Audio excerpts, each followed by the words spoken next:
What is going on, everybody? Justin here with Alpha Wash, coming at you with another video. So today we're going to be talking about something that I haven't heard a lot of other people in the pressure washing industry talk about. So I'm going to call it mindfulness with hoses when pressure washing. So this is something that is extremely important. I can't stress how important this is. This will not only save you so much frustration, but it will save you a lot of money. It'll save you a lot of time, things like that. So, and I'm sure that this is something that we all have to learn the hard way.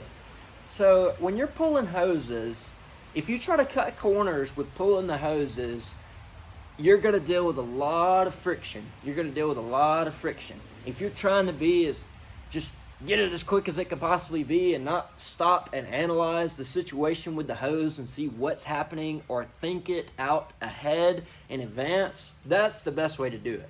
So before I get a little sidetracked here, I'm going to go ahead and talk with y'all about our process for hose efficiency and how to be mindful with your hose to make sure that you're not dragging through people's flower beds and other things like that. So I want to start off by talking about things that you have to watch for when you're dragging hoses. So at residential properties, there's a lot of different things you're going to want to look at. So when you're dragging hoses, you want to make sure that you're not dragging them through like a flower bed or a mulch bed and dragging all that mulch out onto the concrete and making a mess that way.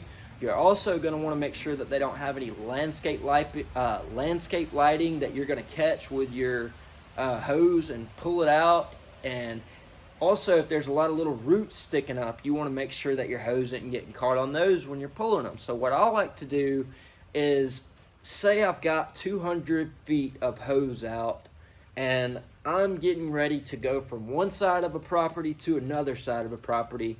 So what I'll actually do is I'll actually come to about the 100-foot mark on those hoses. So if we've got 200 feet of hose, that means we're going to have 4 50-foot section of hoses.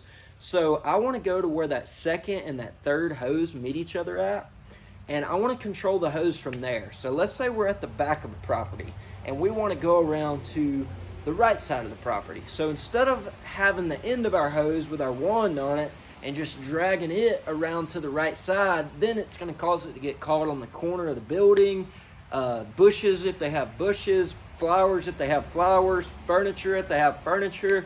The list goes on and on and on. So the key is go about halfway down your hose when you get ready to move from one side of the property to another. Go about halfway down your hose and move that section of your hose as far out away from the building as possible and as far around the other side as you can get it.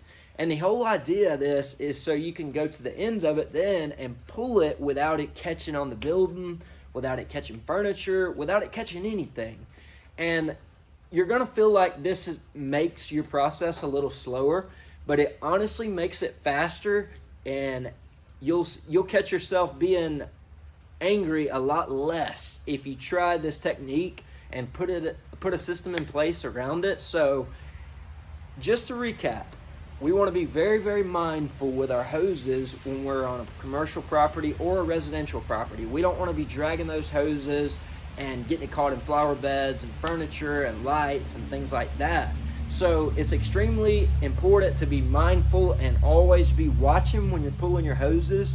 And if you're ever pulling your hoses and you feel some resistance, stop. Always stop. Don't never pull harder, because that is going to lead to nothing but things that you don't want. I can almost guarantee it. So, and I'm sure that y'all have been there before, because I know I just had a cap come out. So I just tried to glue it in a while ago and it came back out. But going to the dentist tomorrow to get it fixed, so no big deal. But hope y'all can find some value in this video.